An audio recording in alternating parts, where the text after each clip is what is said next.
diri kepada Allah. Injil yang dibawa oleh Nabi Isa tidak ada lagi sekarang. Injil yang dikatakan Injil itu, isi Injil itu sekarang 4 kitab ditambah 14 surat Paulus. Matius, Markus, Lukas, Yohanes. 4 tambah 14 surat Paulus.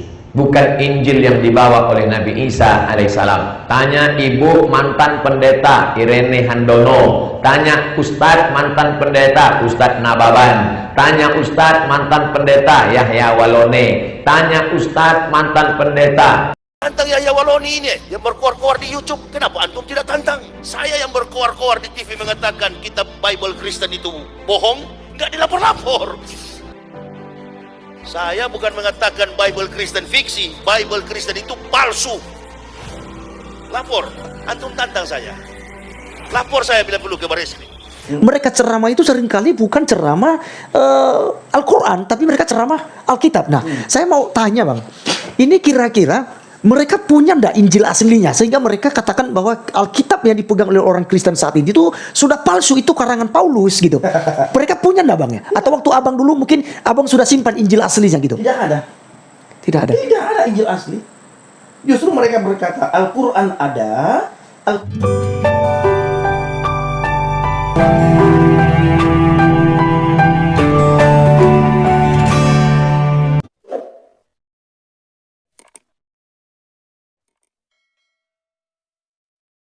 Salam teman-teman sekalian, berjumpa kembali dengan saya Arif Gule di channel TV Laskar Kristus ini. Ini channelnya kita bersama. Jangan lupa dukung dengan cara subscribe, like, dan komen, serta share video-video daripada channel ini. Pada kesempatan kali ini teman-teman sekalian, seperti dicuplikan di awal, ada Ustadz Somad ya, yang katakan bahwa Injil yang sekarang sudah tidak ada ya. Dalam arti kata ya, Injil sudah lagi tidak asli, sudah tidak ada yang dipegang oleh orang Kristen sekarang itu bukan Injil asli ya.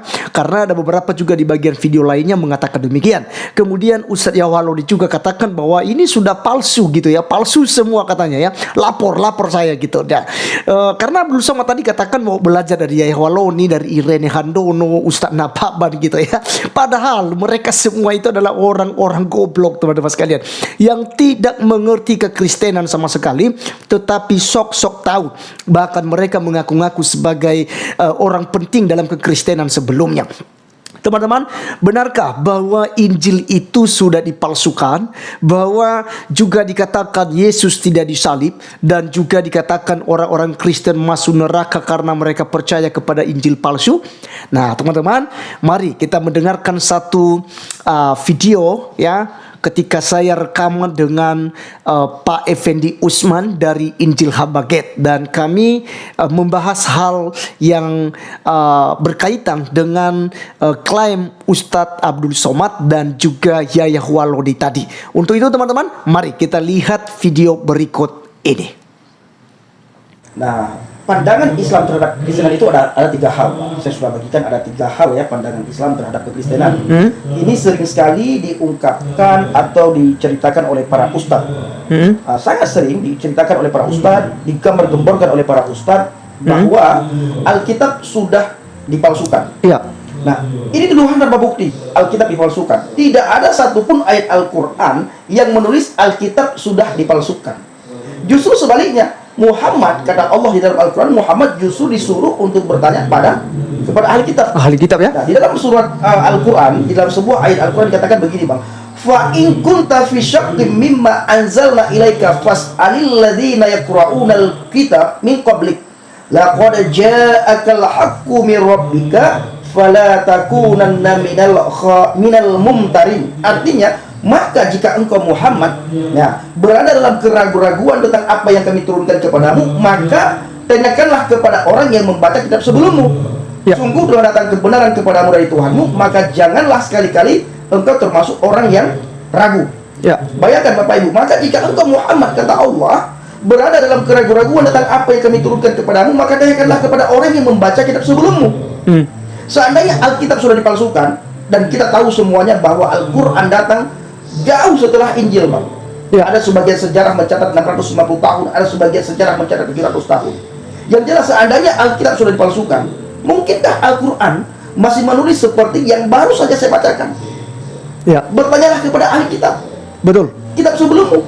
Ini ini hal yang sangat penting yang harus diketahui oleh teman-teman. Nah, seperti dalam surah Al-Maidah ayat 46. Di situ dikatakan wa qaffayna ala atharihim bi Isa ibn Maryam musaddiqan lima baina yadayhi minat Taurat wa atainahul Injil fihi hudaw wa nuran wa musaddiqan lima baina yadayhi minat Taurat wa hudaw wa mau'izatan lil muttaqin. Artinya, dan kami teruskan jejak mereka dengan mengutus Isa putra Maryam, membenarkan kitab yang sebelumnya, yaitu Taurat. Membenarkan, Bang. Iya ya, berarti sebenarnya disuruh oleh mereka harus, tapi justru kok sekarang ini mereka katakan sudah dipalsukan, bukan dibenarkan gitu. Oke, saya lanjutkan. Yaitu Taurat, dan kami menurunkan Injil kepadanya. Di dalamnya terdapat petunjuk dan cahaya, dan membenarkan kitab yang sebelumnya, yaitu Taurat, dan sebagai petunjuk serta pengajaran untuk orang-orang yang bertakwa. Ayo, Al-Quran surah Al-Maidah ayat 46. Ya. Seandainya Injil dipalsukan, Bang, ini kita berpikir secara akal yang sehat. Kita pakai logika bagi Bang Ade Armando, Bang ya. Pakai logikanya. Oke. Mungkin nggak kira-kira Al-Quran dalam surah Al-Maidah ayat 46 masih menulis seperti itu? Di dalam Injil itu ada cahaya, terdapat petunjuk. Nggak Ya. ada. Iya, tentu tidak mungkin akan menyuruh ini kan untuk harus belajar kepada Injil dan Taurat ya. Nggak mungkin. Kenapa? 650 tahun setelah Injil baru datang Al-Quran. Jauh sekali, Bang. Bukan waktu yang singkat. Tapi Al-Quran masih menulis bahwa di dalam Injil itu ada petunjuk dan cahaya. Ya. Nah, jadi ini Bang, mungkin dari teman-teman kita yang para ustadz ini yang pendakwa dalam ceramah-ceramah di Islam ini kan, karena ketika mereka ceramah kan yang mereka sering bahas itu adalah Alkitab, Bang ya. Alkitab. Saya melihat ada banyak sekali ustadz saya tonton di YouTube, ya bahkan di TV, mereka ceramah itu seringkali bukan ceramah Al-Quran, tapi mereka ceramah Alkitab. Nah, saya mau tanya, Bang, ini kira-kira mereka punya nggak Injil aslinya sehingga mereka katakan bahwa Alkitab yang dipegang oleh orang Kristen saat ini itu sudah palsu, itu karangan Paulus gitu. Mereka punya nggak, Bang ya? Atau waktu abang dulu mungkin abang sudah simpan Injil aslinya gitu? Tidak ada. Tidak ada. Tidak ada Injil asli. Justru mereka berkata Al-Quran ada, Al-Quran datang untuk menyempurnakan kitab-kitab sebelumnya. Ini yang ada di dalam pikiran saudara-saudara kita. Saudara kita. Termasuk saya dulu ya. Ya. Tetapi kembali lagi ke ayat surah Al-Maidah ayat 46. Di sini tegas sekali dikatakan bahwa Alkitab itu menjadi petunjuk serta pengajaran untuk orang-orang yang bertakwa. Nah, 3 alasan yang sangat penting menurut surat Al-Maidah ayat 46 bahwa di dalam Alkitab ada petunjuk. Itu pertama. Yang kedua, di dalam Alkitab ada cahaya. Cahaya. Yang ketiga, di dalam Alkitab ada pengajaran. Bukankah ini semua kebalikan dari apa yang Dituduhkan. Alkitab sudah dipalsukan katanya, ternyata Al-Quran surah Al-Maidah ayat 46 menegaskan betapa luar biasanya Alkitab. Di dalam Alkitab itu ada petunjuk. Ya. Injil Yohanes 14 ayat 6, Bang. Ya. Petunjuk jalan ke surga. Petunjuk jalan ke surga. Di dalam Alkitab itu ada cahaya. Yesus sendiri berkata di dalam Injil Yohanes, akulah terang dunia. Ya. Di dalam Alkitab itu katanya ada pengajaran. Bagaimana Alkitab mengajarkan kita. Ya. Begini, kamu harus begini, kamu harus begini. Kita dididik sedemikian rupa oleh Alkitab. Sehingga kita bisa sampai ke surga. Betul. Nah ini, yang selanjutnya, Bang, yang mereka katakan bahwa orang di luar Islam, itu semuanya masuk neraka.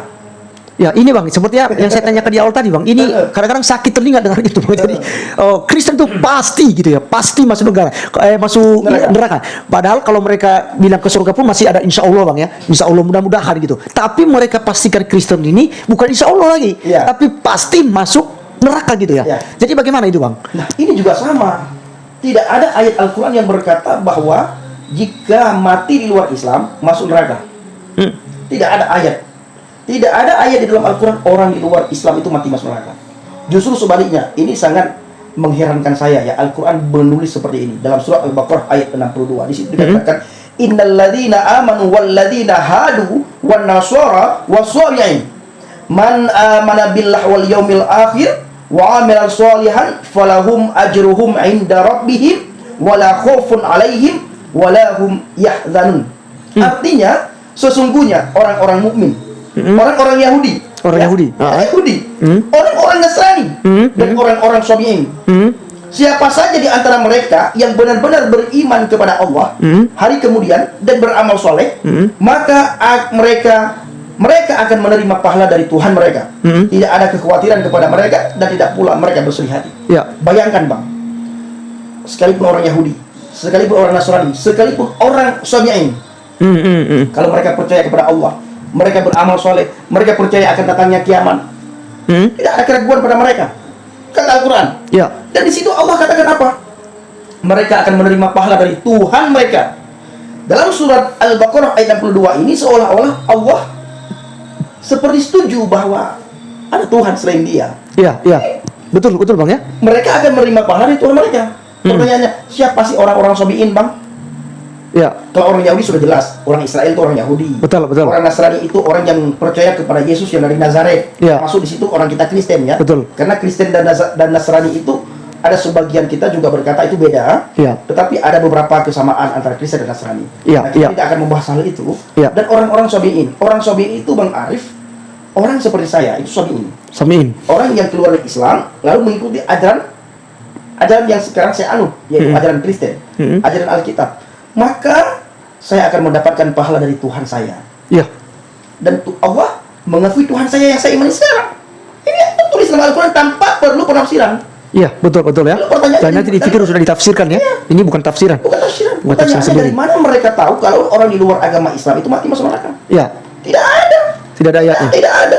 Sekarang kita melihat dalam surah Al-Maryam, dalam surah Maryam ayat 71. Di Ya. situ dikatakan hal kebalikannya justru ya. Ya. Wa in minkum illa wariduha kana ala rabbika hatman maqdiyan. Artinya dan tidak ada seorang pun di antara kamu yang tidak mendatangi neraka. Artinya Ya. apa? Semuanya Semuanya mendatangi masuk. neraka. Ya ampun. Hal itu bagi Tuhanmu hal itu bagi Tuhanmu adalah Ketentuan suatu yang ketentuan sudah yang ditetapkan. Iya. Artinya Bang Arif, siapa yang masuk neraka? Siapa yang menentukan orang masuk neraka? Ayat ini kan. Ayat ini ya, betul. Siapa yang menentukan orang masuk neraka? Tuhanmu. Tuhan. Ya. Betul. Jadi Tuhan yang menentukan orang masuk neraka. Iya. Dan sudah ditetapkan. Ya, ini saya baru tangkap Bang ya. Jadi saya dapat jawabannya ini, dan mungkin teman-teman dari channel TV Laskar Kristus juga yang subscriber paham di sini bahwa sebenarnya bukan Kristen yang masuk neraka dalam ayat ini gitu ya. Kalau kita melihat ayat ini, kenapa saya harus bertanya kepada Bang Effendi? Karena saya bukan asal dari Islam. Tentu saya tidak mengerti ayat ini, tapi Bang Effendi paham karena dia berasal dari Islam. Nah, maka ayat ini setelah sudah dijelaskan, dipaparkan oleh Bang Effendi, ini ternyata ya justru mereka ini seperti Ustadz Waloni, ya, Kenapa? Maksudnya? Ustadz Mulus Somad, karena ini yang mengatakan ya Ustadz Nababan, Agustan, Ustadz Dandar, Feliciau gitu ya, yang seringnya semua gini ya, semua para ustadz yang menghina kekristenan selama ini, yang katakan bahwa Kristen kafir pasti masuk neraka, justru mereka itulah yang akan masuk neraka Bang ya, karena ayat ini jelas di sini saya bisa nangkap. Saya akan baca lagi ya. Ya. Dan tidak ada seorang pun di antara kamu yang tidak mendatangi neraka. Ya. Hal itu bagi Tuhanmu adalah suatu ketentuan yang sudah ditetapkan. Ya. Jadi yang pertama, yang masuk neraka itu semua orang. Yang kedua, kalau kita lihat ayat ini, berarti Tuhan yang menentukan orang masuk neraka. Ya. Yang ketiga, yang menetapkan orang masuk neraka siapa? Tuhan, betul. Pertanyaannya yang terakhir Bang, ada nggak kira-kira orang yang bisa melawan ketentuan Tuhan? Ya, tentu tidak ada Bang. Berarti kemana? Ke neraka. Ya selamat Anda masuk neraka ya. Saya tidak mau Bang. Saya tidak mau masuk neraka Bang ya. Itu sebabnya saya harus percaya kepada jalan kebenaran itu Bang. Ya, kembali ke Yohanes 14 ayat 6 tadi itu. Karena itu dia tidak menjanjikan untuk bawa kita ke neraka. Ya. Tapi dia punya janji bahwa dia akan membawa kita kepada surga. Yohanes 3:16 berkata, karena begitu besar kasih Allah ke dunia ini, sehingga ia telah mengaruniakan anaknya yang tunggal, supaya setiap orang yang percaya kepadanya tidak binasa, melainkan beroleh hidup yang kekal, bukan beroleh neraka Bang. Nah, oke. Nah,